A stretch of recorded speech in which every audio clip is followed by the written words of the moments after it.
Okay, so we'll start the show. Welcome back to my podcast. I'm being seriously. This is a person that did a tattoo on me before, and I'm not going to say your name so that way you can introduce yourself. Go ahead and introduce yourself. My name is Gabriel Gonzalez. And that's my name. Okay. Where are you from? I'm originally from Torrance, California. Okay. Um, I grew up in LA when I was young, moved to Torrance and just What stayed part of around. LA? Honestly, like a little bit around above South Central area. Okay. I think the last address that I remember being on is some apartment on Jefferson. Okay. So around So when that you were area. really young? Oh yeah, I think we moved when we were like 6 or 7, somewhere Okay. around there. Okay. Into Torrance. And then grew up in Torrance, Gardena area the Okay. rest of my life. Did you like, would you consider yourself like more from Gardena or Torrance? I definitely consider Since myself a you South Bay Okay, kid. cool. And what was that like? It was cool. I don't have like that crazy, gang life type of story. I grew up with great parents, Yeah. good friends around me, Now back in the days, there's always bad influences everywhere, Yeah. but I grew up pretty calmly. Good. Uh, Yeah, because it's like a stereotype that most tattoo artists have like that gang life yeah, background. yeah. Now my apprenticeship was a different story. My apprenticeship was in the heart of South Central. Okay. So then I got to see a little bit more of what I didn't get to see growing up, Yeah.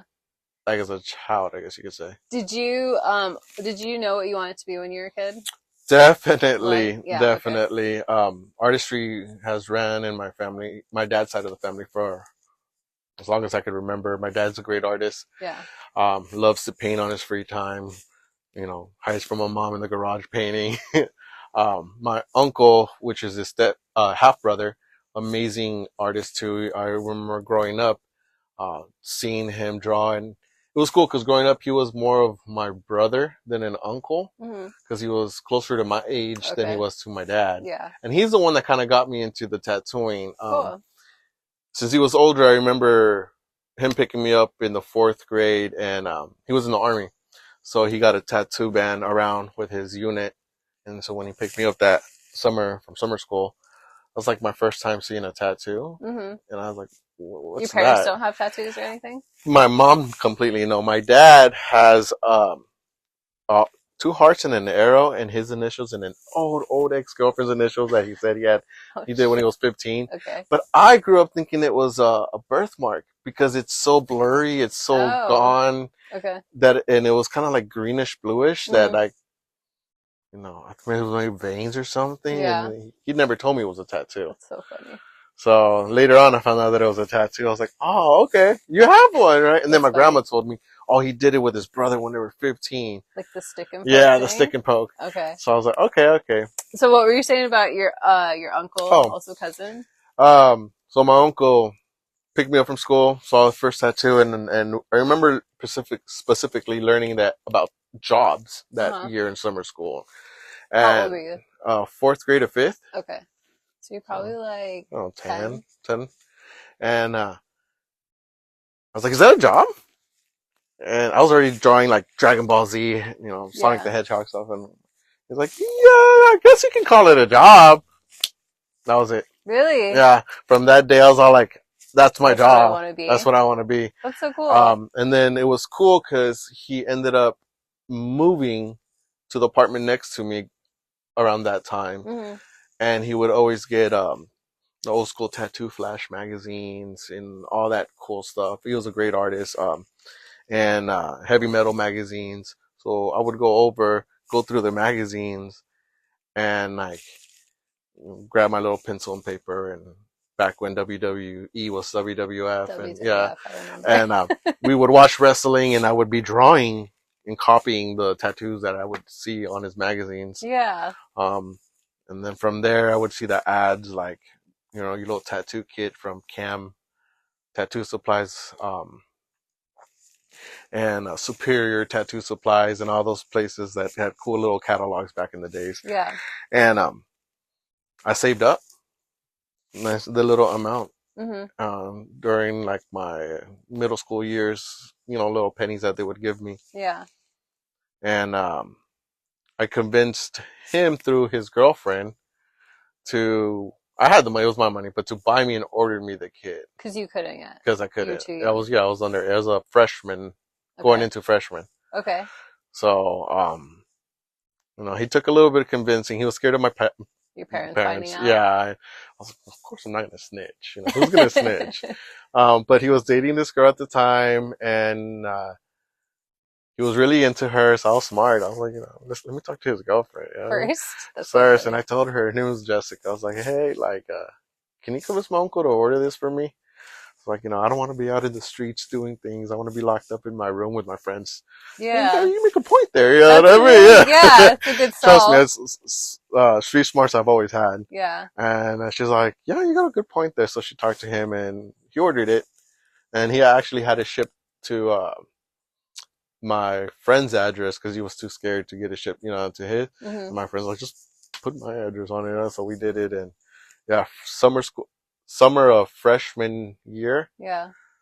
I had my first little professional tattoo kit. That's so cool. Did you start tattooing them? Right after that, not knowing what the fuck I was doing. Did you tattoo on yourself first, or? Yeah, I had a couple. I did couple tattoos on my thighs, but at the time I had a high school friend of mine. Mm-hmm. He was a foster kid. He lived at a foster home.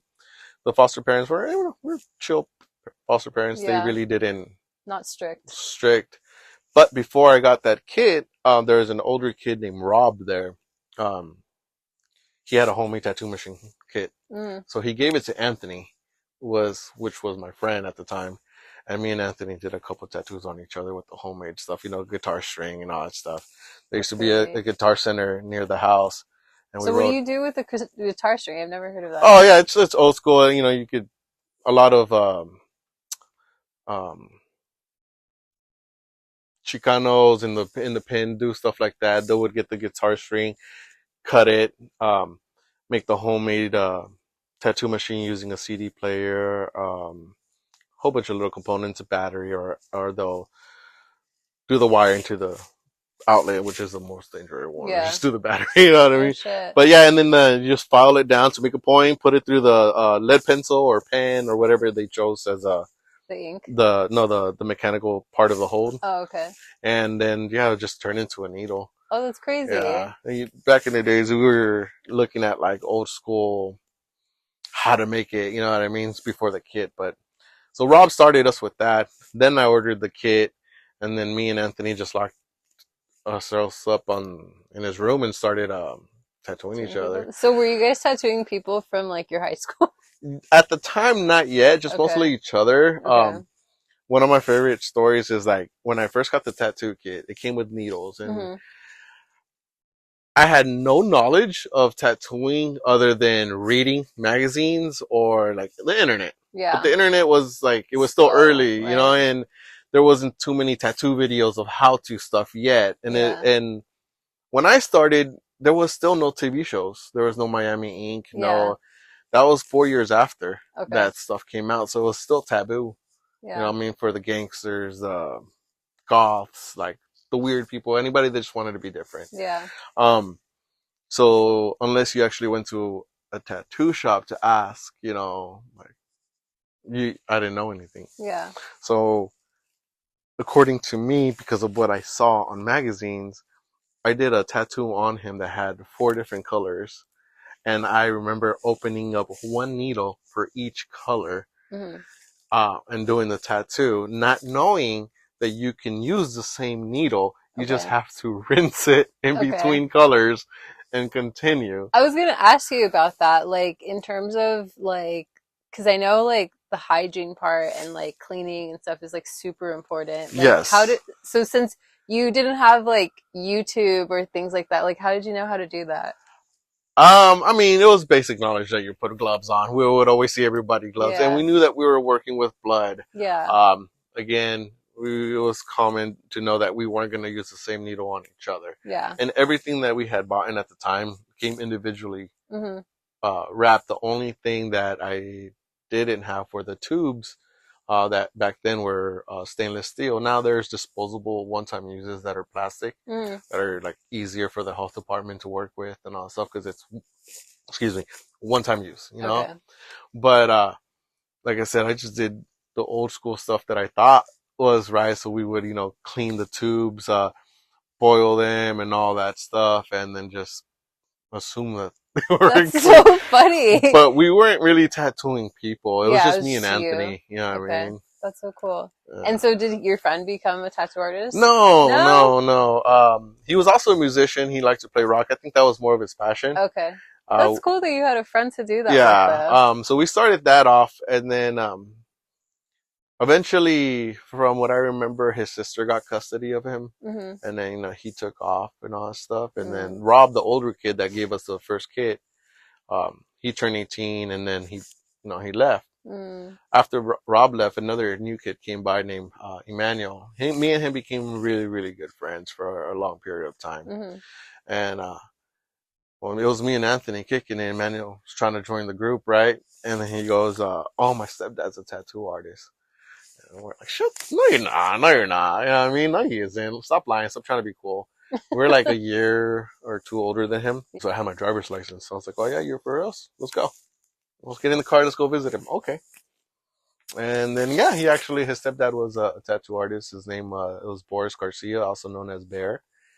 Um, he had a tattoo shop in South Central on Western and Vernon called Bear's Tattoos, and that's pretty much where I got my start. Okay. Because after that, he introduced us to his stepdad, and I was like, "Oh, this motherfucker's not like lying. He was for real, right?" And that was it. That was history right there. That's where history started for me. So you did your apprenticeship With there. him, Okay. yeah. That's cool.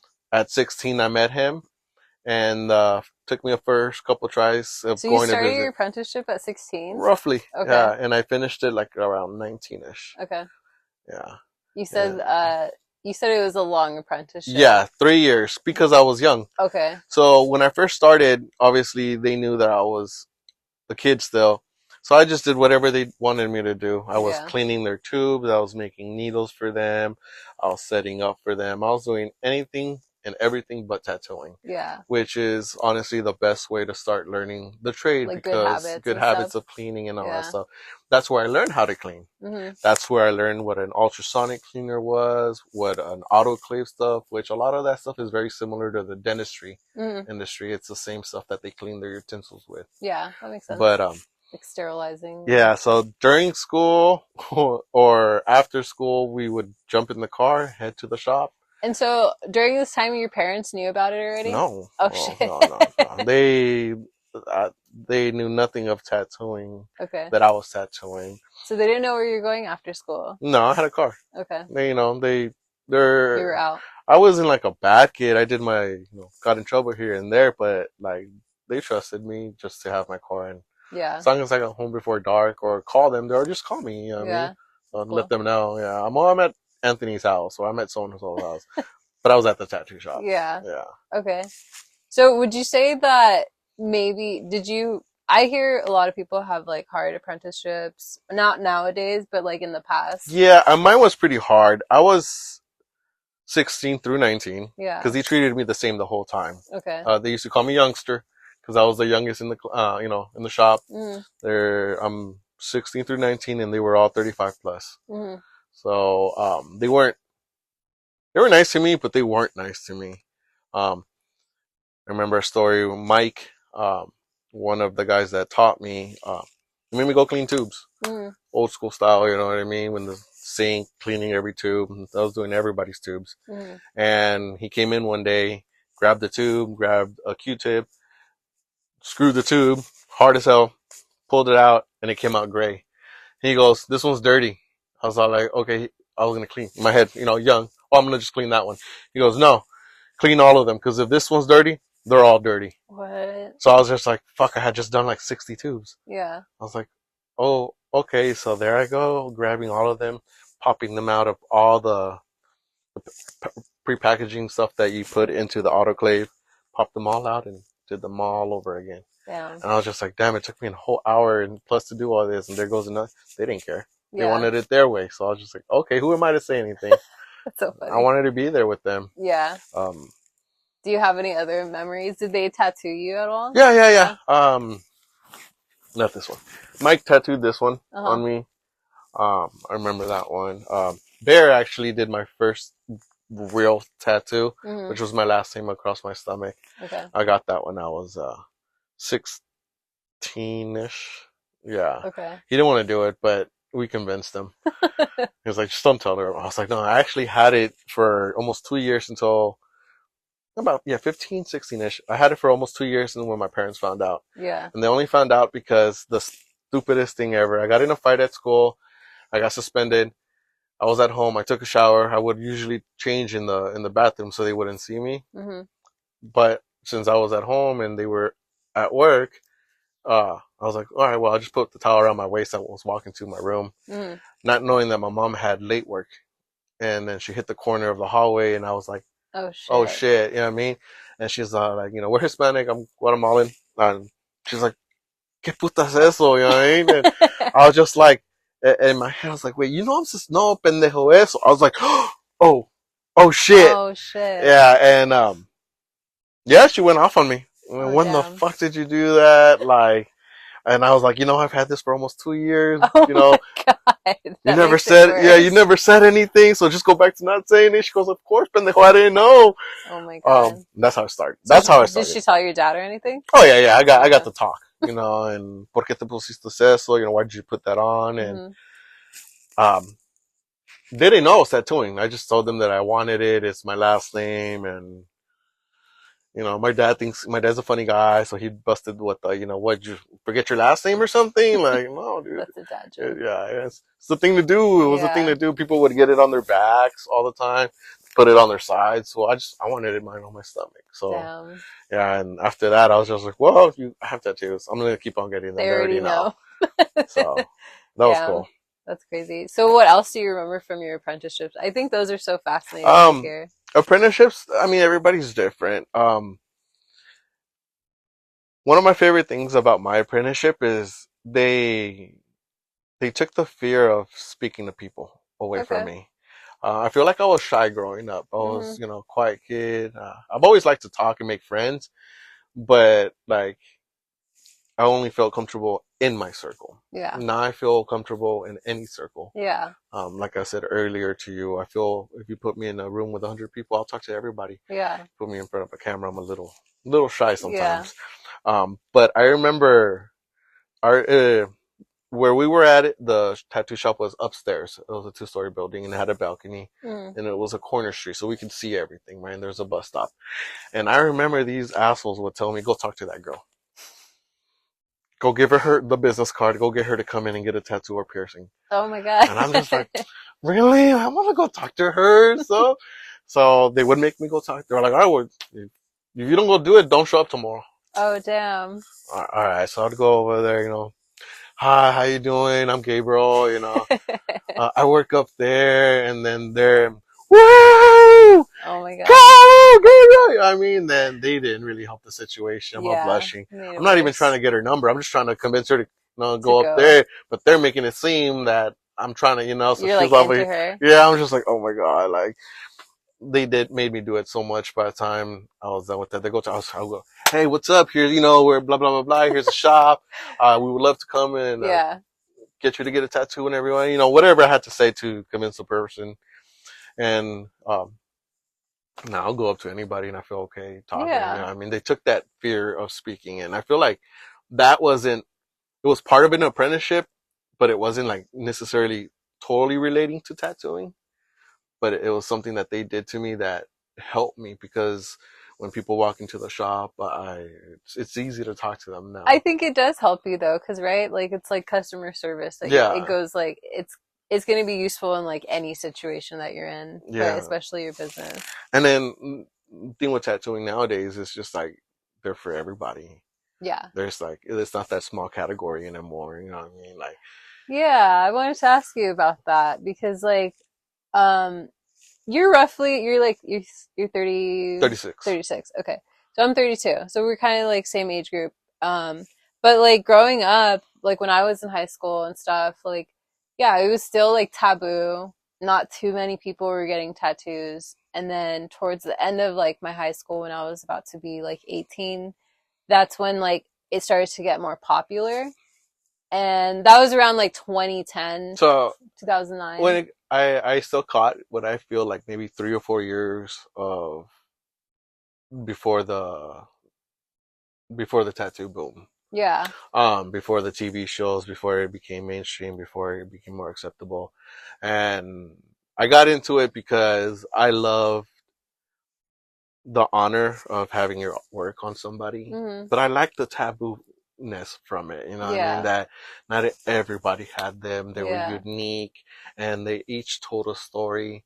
I remember reading, like I said, through those magazines and the artists talking about their tattoos and what they meant to them and recording memories of their lives on them. But Yeah. not just that, some of these tattoos were just for fun, Yeah. just because you like something. Yeah. Not all the time does it have to have a meaning or something, Right.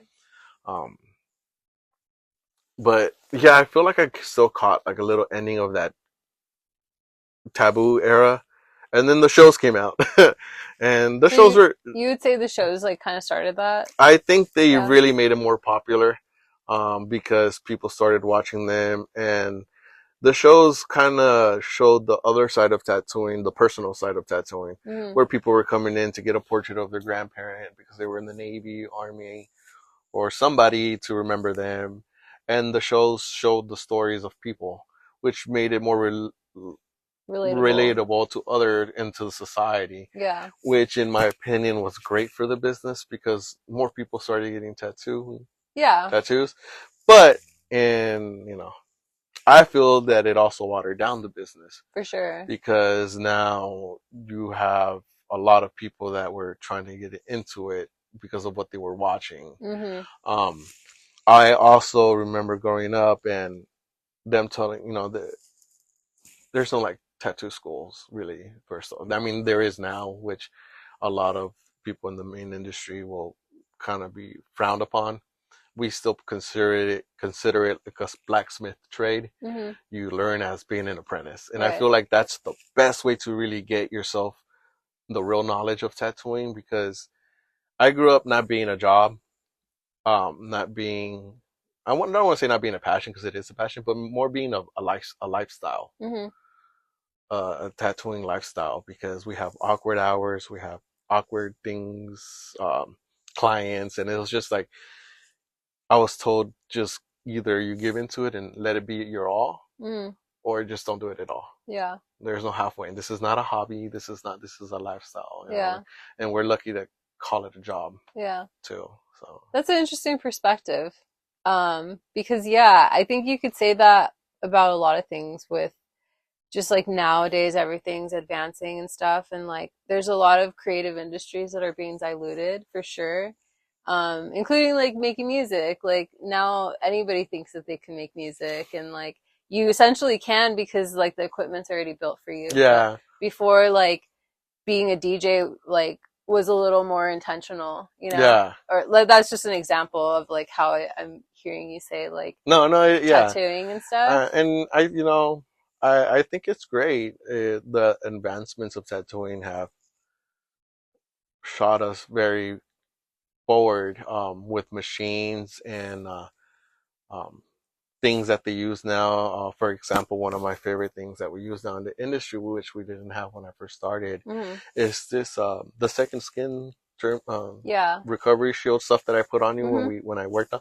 I think Used that to be saran wrap. yeah, piece of paper towel with some tape or saran wrap and get the fuck out of the shop. You know what I That's mean? like with Like, my tattoos are like about 10 years old, maybe a little more. And so when you did the recent tattoo, that was my first time having oh, that. that, yeah. Yeah. So I find that like amazing. It keeps the tattoo It's clean, awesome. safe. You know what I mean? And it's funny because it's been around for a minute. It was just in the medical industry for something else, Hmm. and somebody was smart enough to be like, "Hey, this would work for tattooing. It would keep Yeah. the tattoo clean and Clean. safe, and And then it heals it nicer heals too. faster because when you get a tattoo, it's essentially a cut, Yeah. and when you get cut, you see first comes out your blood, and then that clear liquid comes out, and which is the plasma, Hmm. and a lot of people just wipe it away, and that's it. Well, that stuff is like good for you. Like the Hmm. plasma helps you heal faster. So when you enclose the cut and that, and I'm sure you had a little bit of liquid inside, Yeah. and you let that plasma do its effects to it, Hmm. cuts the healing by a few days, and yeah, Yeah. it heals faster. Yeah. So like stuff like that, like I think that's made the tattoo industry like way better. You know what I Yeah. mean? The safety, the cleaning. But I'm forgive to say it, hate saying it, but now everybody and their mama has a cousin that tattoos. You know what I Yeah, mean? for We're sure. cool with that. We just say, keep it clean, keep it professional, keep it at a shop, or I mean, don't do it out of your garage. Make sure whoever's tattooing you has the correct equipment. Yeah. They're not using needles because we do deal with AIDS. We do deal with hepatitis. We deal with other, I've had clients that are, I forgot what it's called, but they don't, when they get cut, they don't heal so fast. So Mm-hmm. but they're tattooed, so they'll go to the doctors, they'll take a medicine so they can get something done. And, other situations. But Yeah. Oh, wow. yeah, I mean, and then, infections in a tattoo. I'm sure you've seen Google Yeah, infections. You just got to be careful with who's going to tattoo you nowadays for because sure. just because they have a tattoo machine doesn't mean they're a tattoo artist. Right. That just means they have a machine. For sure. Yeah. Okay, so let's go back a little bit. So when did you open up your shop? Um, so I've been tattooing for a good amount of time. I opened up my shop 7 years ago. Okay. The same year I got married. So we've been open for 7 years now. Okay. And then, so obviously, I didn't know that you were inspired since you were like a child, Hmm. basically, to. Oh yeah, So that was your goal long term. that You long. already knew I you were already gonna knew I was open gonna up a be a shop. Yep. Okay, that's cool. Yeah. What were some of the challenges that you came across, like opening your tattoo shop? Mainly building the clientele. Okay. Um, things were different back in the days. Things were cheaper. Rent was cheaper. But Was it always at the same shop? no. Okay. I'm located in Gardena now. I opened it up in San Pedro. I did it in Pedro because it was the closest thing to South Bay. Mm. And Pedro is LA owned. So it was a little bit easier to open a tattoo shop with LA County than it was with any other smaller city because there's a lot of requirements. And back in the time, some of the cities didn't have regulations into play Hmm. to have tattoo shops. Yeah. So my goal was to open up, start small, and grow. Yeah. And that's what's Okay. been happening. Yeah. But yeah, 7 years ago, I opened up Golden Heritage. Um, I started off by myself, and then I had a couple friends help me out, work with me, and the family's just been growing since then. And about 2 years ago, we moved from Pedro to Gardena, um, because Pedro, as lovely as it is, got a little too out of hand with me, with the homeless population and stuff Mm. like that. Okay. I had a beautiful sign that my friend Malix did for me that said Golden Heritage and gold leaf, Hmm. pinstriping, all that cool stuff. And I was a victim of a bored homeless guy just smashing windows on Oh, Gaffey. damn. And that broke my heart because one, it was beautiful work done by a friend of mine. Two, I paid a lot of money for it, and I think I've only enjoyed it maybe about a year plus, Hmm. and then it went down. Damn. And then the second window went down. And then, that came out of my pocket. Yeah. I paid for those windows to get replaced, and it broke my heart, you know what I mean? And they caught the guy that did it, but I mean, what am I gonna do? Sue a homeless guy? Like Yeah. nothing that I can do. I took it as a loss. Yeah. And growing up in Torrance and Gardena area, my dream was always to open up in Torrance, but I was gonna ask you that because I yeah, know but there's like a story there's a couple behind that. there's a couple tattoo shops in Torrance, and um, by the time I did that, Um, well, like I said, I wanted to make it easy on myself, so I opened up in Pedro. Hmm. And then when I got tired of Pedro, I started looking up at other places. And then one day I got stuck in traffic in front of the plaza that we're located in now. I looked over and it said Feliz. And then a day later, I found out that Gardena put uh, regulations into play Hmm. for tattoo shops. And I went down to the city. I asked if the spot that I had found was located according to their zoning codes, Hmm. and they said yes. And I sold a classic truck that I had. I sold it. I jumped into my savings, and I said, "Let's move the shop." Oh, damn. And that's how we ended up in Gardena. One, I got a couple girls that work with me, Hmm. so I want knit them to be safe. You know what I mean? Yeah. Didn't have to worry about the homeless running around. Also, we were on Gaffney, so that traffic was always horrendous. We were playing Frogger sometimes to cross the street. Yeah. Um, and I wanted something safer for the shop, safer for everybody, safer for the clients. And we landed at Strawberry Square in Gardena, Mm-hmm. and I've been there for, like I said, almost 2 years now, and I really love it. Yeah. Like, it's really becoming my home. Good. But that's how we ended up from San Pedro to Gardena. And like I said, many reasons of the move. We wanted a bigger shop. Yeah. We were outgrowing it. It was 5 of us in a small shop. Mm-hmm. We were playing Tetris. Yeah. With our tables.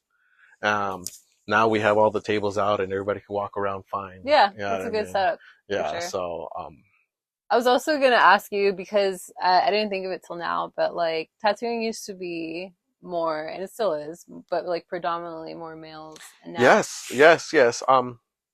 There was a lot of females still tattooing. mm-hmm. But again, like, if you, I mean, I'm not gonna give everybody a crazy history lesson, but there's Please amazing. do. I would like to know these facts. These are fun. Some of this history, I don't know it as well as I should, I'll be admitting, but there has been amazing female tattoo artists since the day of back then too. Mm-hmm. You know what I mean? The 50s and 60s. And there's a lot of places that, you know, if you look up, that females have been tattooing for a while now. You know what mm-hmm. I mean? It's just that now they're getting more exposure. But yes, it has been a male dominated, but real art doesn't have a gender. You know what I mean? Like, sure. If somebody draws something, that doesn't mean they're, you know, a guy or a girl. It just means it's art. So now art, and now tattooing is not just like your flash mm-hmm. that you see in old school tattoo shops. Tattooing now is actual art that people are creating their own styles, their own creations, and putting it on skin. Yeah. So the tattooing has evolved too. You know, it's I love old school tattoo shops. You know, I love going in, looking around, and just seeing all these amazing artworks from, you know, 50s, 60s, 70s, and 80s. Mm-hmm. But now you have your modern tattoo shops too that don't have none of that. They have not like fancy stuff. And some of these artists are custom artists. They'll draw for you. They'll make new stuff. You're not picking, you know. Yeah, something off the flash. But now it just depends on the type of person what they're looking for. What are some things that are like frowned upon still in tattooing that maybe the newer people are doing now? Tattooing at home. I mean, I've done it when I was growing up, you know, but I wasn't really, when I did it, I wasn't really at tattoo shops. I was, you know, still building the friends, clients. Hey, let me tattoo you for practice. You know what I mean? But yeah, I mean, now that I'm a professional, now that I've been doing this for a long time, I can see where the older generation was like, don't tattoo from home. It's nasty. Yeah. You know what I mean? Like you don't, blood and stuff. yeah, that, you don't know, if people have pets, if that cat was sitting on that area that you just set up and his ass was there the whole time. You know what I mean? Like, you just don't know. But in the industry, tattooing at home, don't do it. Just being clean. Yeah, are people not as clean like nowadays?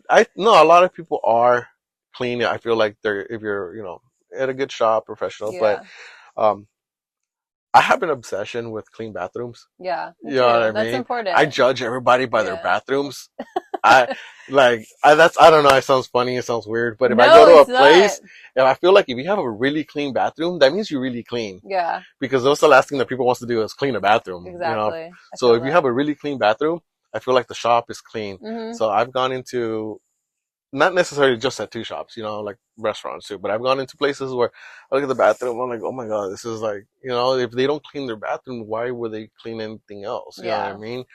So I make sure at my shop, the bathroom is always spotless, always clean. That's a good one. You know what I mean? So that's a personal thing that I look at when I go into tattoo shops. Is the bathroom clean? As far as like tattoos, is there any tattoos that are like frowned upon that people are doing, or like locations of tattoos? I'm here to make people happy. If you want some weird shit on you, I don't care. Because like when I first started getting tattoos, I started at 18, and one of the tattoo artists had told me that like it's like not it's a little more, and he's like a fucking like cholo and shit. Mm-hmm. So he was saying that it's like you're less respected when you have like hand tattoos and you don't even have a full sleeve. I agree with him. I don't think it's like frowned upon, but it's like there's spots that you tattoo if you've earned them. Yeah, that's what If he was you've earned them, you saying. know what I It's like mean? earning So like we're like spots. for hand shots, yes, I think it's funny when nobody has anything on their arm and then they have a random tattoo. I was like, really? For me, it's like you're lying to people when you wear a long Long sleeve, sleeve. you have your hands tattoo. It makes you think that Yeah. you've earned your whole sleeve. Yeah. Then you're no, it's only. So I do agree with that. Yeah. Um, Or like, what about like like face or face neck? tattoos as well. Like if you Yeah. come into my shop, if you're a young kid, and it's happened before because of trends and stuff like that, Mm-hmm. and you want to get a face tattoo, but you have nothing on your neck, you have barely anything. Most of the time, we're gonna say no. Yeah. I don't want to. I want to tattoo you, but I don't want to ruin your life. Mm-hmm. And even though tattooing has been more acceptable in the workplace, now you got your nurses, doctors, etc., lawyers, everybody with tattoos nowadays. There's still that possibility of that company looking at you different because you have something on your face. Mm-hmm. And I don't want to be responsible for that. You know what I Yeah. mean? If you want to ruin your life and go into a ghetto shop that's going to say, fuck it, let's tattoo you and take your money, Yeah. do it. I'm doing it because I love to tattoo.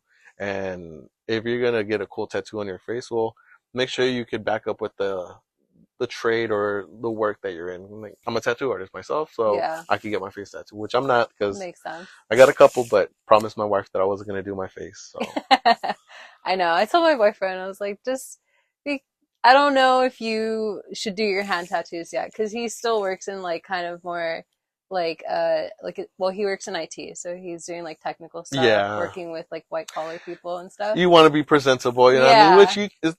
you can still be presentable. There's, but Yeah, he has tattoos it's all just, over, but I was just like thinking about like the hands and stuff, yeah, at the end of the day, I always or try the to tell face people or neck. to play it safe. Yeah. You know what I mean? Because even though it's still acceptable, there's still people judging you. Exactly. And like there's still a lot of like boomers that are like the CEOs or Yeah. the owner of Well, places, and they're the like big dogs with the money, so. yeah, so they're still alive. So like we still have to like abide by like their shit No, sometimes, yeah. you know? No, yeah. I totally agree with that. Until we can do our own thing, because I think that's what I would want to do. Just like have our own businesses. Yeah. Being your own boss is, Yeah, tell me about it's, that. oh, okay. So it's a blessing and a curse. Hmm. It's a blessing because, nobody's telling you what to do, Yeah. but the responsibilities are a whole lot different. You know what I mean? At my shop, I'm responsible for a few other people's lives, not in that type of way, but like I have to be responsible for making sure that I'm bringing in some type of clientele to the shop. I have to be responsible making sure the bills are paid. I'm responsible for a certain amount of supplies at the shop, paper towels, liquids, the cleaning agents. And yeah, it takes a toll. It was funny because one of the artists today sent me. We have our group meme, and there was a meme of and it said what people think tattoo owners look like coming into the shop, Mm. and it's a person walking in and throwing down money and looking like you've made it and rich, Hmm. and then this goes reality, and it's him walking with a bag of paper towel supplies and everything falling out of the Yeah. place. You know what I mean? So yeah, it's fun. Nowadays of times everything's super expensive, so it's like a profit, and it's holiday season right now, so it's a little slow. Oh, is it? Yeah. I would think it would be a little more pick up a little We'll more get because to that people in are on this. Yeah, vacation. they're spending money in other places. Yeah, I Okay. mean, we'll get to that in a second. But being a tattoo shop owner, it's been great. Like I said, I'm living my dream. I people say being rich necessarily doesn't mean you have to have like money. Hmm. You know what I mean? Bugatti or whatever. There's other forms of richness now. Totally. And I think I've been a rich man for a good amount of time now. I have a great family at home. I have people that support me. I have a tattoo shop. We're 7 years strong. We've gone through the pandemic time. We survived it. We're going through a small recession right now. We're surviving. Profits, whatever. As long as I get to pay my rent and keep everything for until that time we are over and start, I'm happy, Yeah.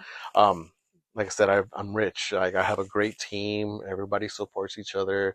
We're always pushing each other hard. They're always talking shit to each other in a good way. Yeah. You know what I mean? And, it's been a blessing being an owner, but the responsibility has hit harder each year, Mm-hmm. especially with the growing of the shop. My expenses at the last shop were like a lot less. Mm-hmm. Now at the new shop, we doubled down on everything. The shop's twice as big, you know, the supplies, I got more artists. So the financial responsibility is really, I think, really hard. I am a millennial. You know what I mean? I am trying to make it in this time. Yeah. Um, and And it's competitive. it is. There's a lot more tattoo shops now there was when I first started.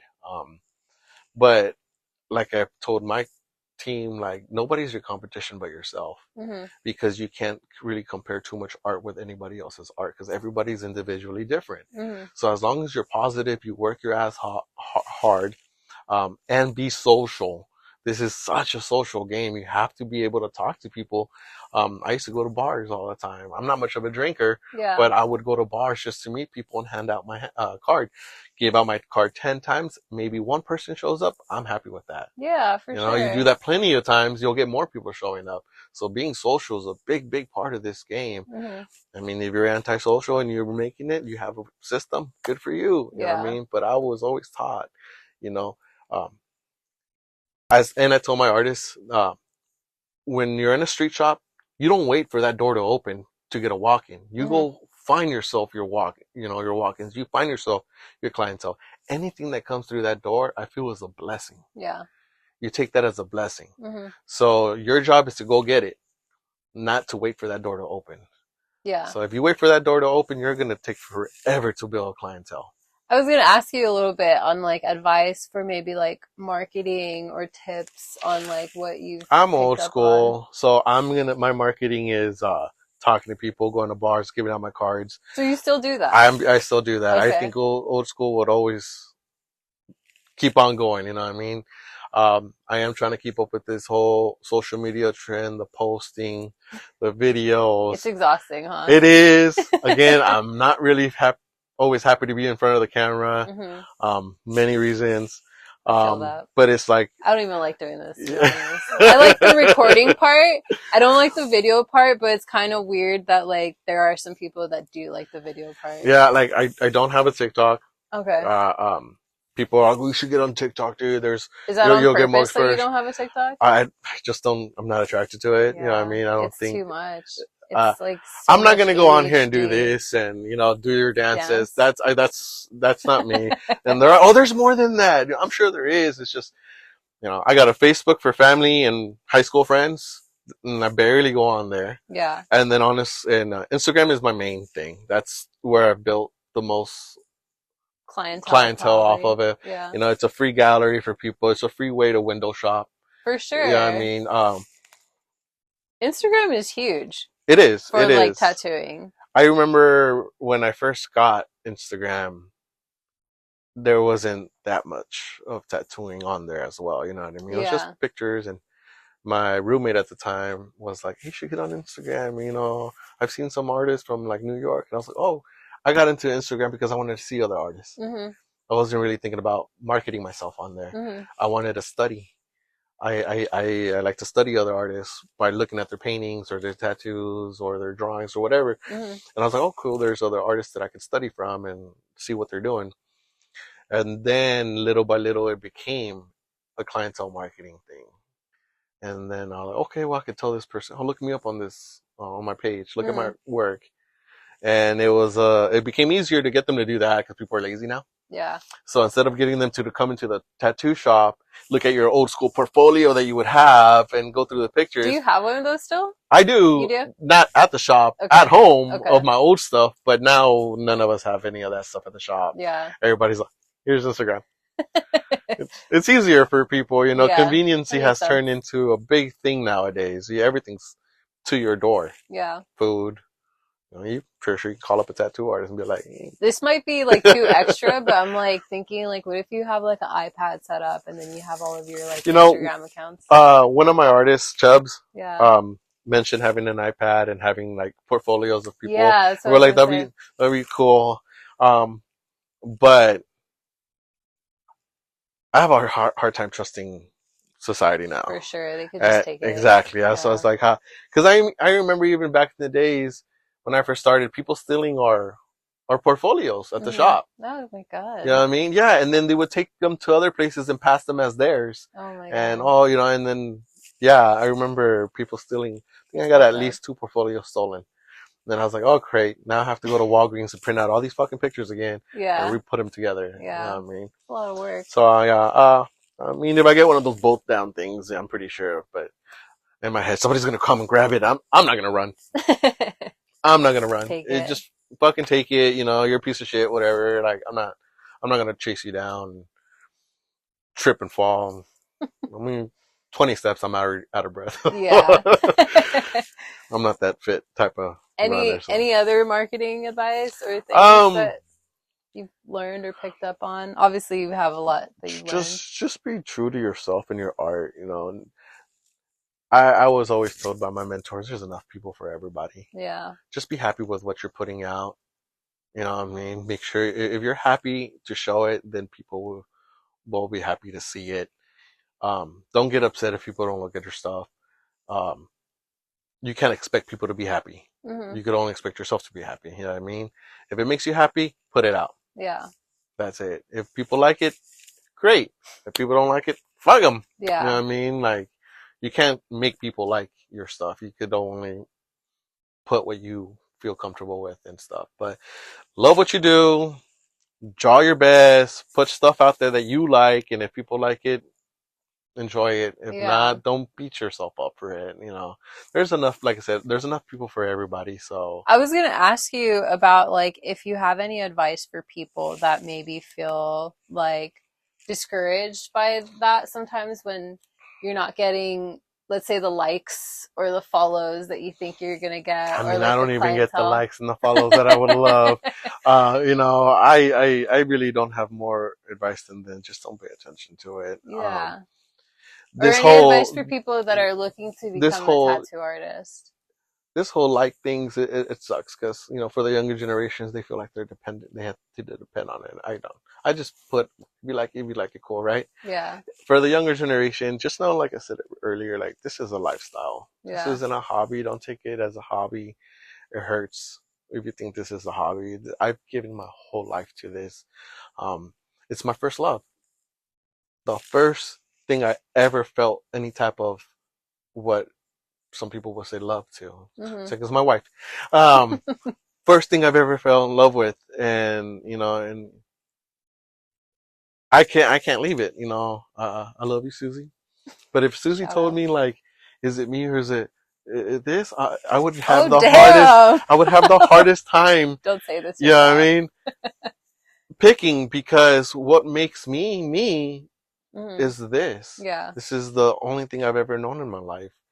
You've been doing it for most of your life. And even if I ended up picking my wife, which I would, I don't think she would be happy with the type of person that I would become, because I would not be me. Yeah. Then she might leave me for not being me. True. Now, I'm an all around artist, but tattooing is what I have the most passion for. Yeah. I paint. We took stained glass classes together, so me and her do stained glass. I do woodworking. Is she an artist too? I would like to say yes. I've seen her art skills. She has a little bit of art skills. She hides them a little bit, but nothing to say that she wanted to pursue it. You know, she's currently in what would be considered law enforcement. Okay. So she works for the Federal Reserve, and that's as much as I can say before I get killed. No. Sounds like a legit job. Okay, so that's your advice. If you get into tattooing, my advice would be just give it your all. I think it's a hard career, right? It is. Nothing comes easy. You just in anything, what you put in is what you're gonna get. I feel like I was fortunate enough because I started early.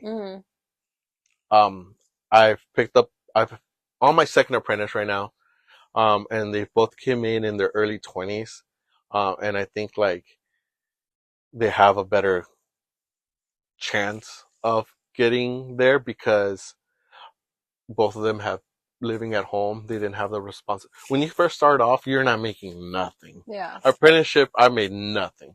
I did 3 years of labor for free, pretty much. You know what I mean? And it's hard because We have bills to pay. Yeah. A lot of people live on their own or have roommates nowadays. And when you first start off, you're really honestly not making much. Yeah. And if you have that support, like living at home, not having to worry, I feel like you might get a little bit ahead because you can dedicate more time to it. Hmm. But if you're trying to be a tattoo artist and juggling a full-time job, you're going to limit yourself to what you can do in the tattoo industry. You know what I mean? Totally. So I feel like just if you really, really want this to be your thing, just give your whole life to it Yeah. and you'll get there. Okay. If you don't, then don't get mad if you're not where you're at Hmm. or where you want to be. That makes sense. So, Totally. Okay, so we're almost out of time. Where can we find you? Do you have any shout outs or things that you want to yeah, I say? would, shout out my whole crew. You can find us at Golden Heritage Tattoos on Instagram. My boy John J. Here, make sure I Go get ahead, everything out go through right. the list. I had all these questions for you though, but we did run out of time, but it We was a good can do part conversation. two another day. Yeah, I for had sure. fun today, and this is my first time doing something like this, and I really want to beat the fear and get my shop out there, and I'm doing it for This is them. a You know what I start. mean? It's a Yeah. practice run. So, shout out to Chubbs at chubbspoint.rocks. Shout out to John JT-G-Tattoos. Kim, Elise, which is my apprentice, Elise M. Art. For Kim is KVMB Tattoos. And our piercer Juanita, Z. Worth Art. They're all amazing artists. They're all amazing people. I'm blessed to have them with me. Um, yeah, and like I said, I'm doing it for all of them and myself, trying to get everybody out there and Yeah, trying to keep up with this yeah, age. You know for what I sure. mean? The It's hard. whole being out there and putting yourself out there, which I feel like for the older folks like me, Hmm. and it's harder, and for this younger generation, super easy. But not to forget about the old stuff too. Yeah. That like that socializing, going to locations and giving out your cards. Yeah, Cause it's more yeah, intentional yeah, and personal, which not is just important. not just expect that door to open or to expect those posts to just boom, because you still have to do the footwork. Yeah. Yeah. Okay, so where's your shop located? Where can we find you on Instagram? You can find me specifically at South Bay Finest _ Gabe. The shop is located in Gardena, California. It is 1056 Rosecrans Ave, Gardena. We're in the Plaza Strawberry Square. Thanks for being Thank you. here.